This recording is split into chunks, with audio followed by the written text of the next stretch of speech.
আজকাল এমন একটা পরিস্থিতির সৃষ্টি হয়েছে, যখনই গরমটা প্রচুর পরিমাণে বেড়ে যায়, ঠাকুরকে যখন বলি ঠাকুর গরমটা একটু কমিয়ে দাও, তখনই ঠাকুর কি করে জলে চুবিয়ে তুলে দেয়। এইমাত্র বৃষ্টি হয়ে গেল আর আমাদের উঠানটার অবস্থা দেখো। তো দেখো বন্ধুরা, মা আর জুই মিলে এখানে কোটা আম কুড়িয়ে নিয়েছে, তো ওরাই এবার আমটা খাচ্ছে। না গো বন্ধুরা, আমাদেরকেও দিচ্ছে। এখন বাজে বেলা 12টার মতো, আর ডেলিভারি বয় এক্ষুনি কল করলো যে আমার একটা পার্সেল এসেছে। তো এখানে দেখো আমি ওর রিম্পিকে কল করে নিলাম, মানে জলে জঙ্গলে যেখানেই স্মরণ করিবে আমাকে আর রিম্পিকে পাইবে।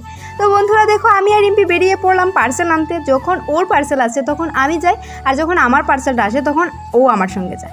যেহেতু আমার বাড়িটা প্রত্যন্ত গ্রামে বন্ধুরা, তাই আমাদের বাড়িতে নিয়ে পার্সেলটা দেওয়া হয় না, একটু দূর থেকে এসে নিতে হয়। ডেলিভারি বয়কে বলেছিলাম আমাদের দিকটা একটু এগিয়ে আসতে, কারণ একটা বৃষ্টি আসছিল, আর ডেলিভারি বয় চলে গেল উল্টো দিকে। সে যাই হোক, ও নতুন হয়তো।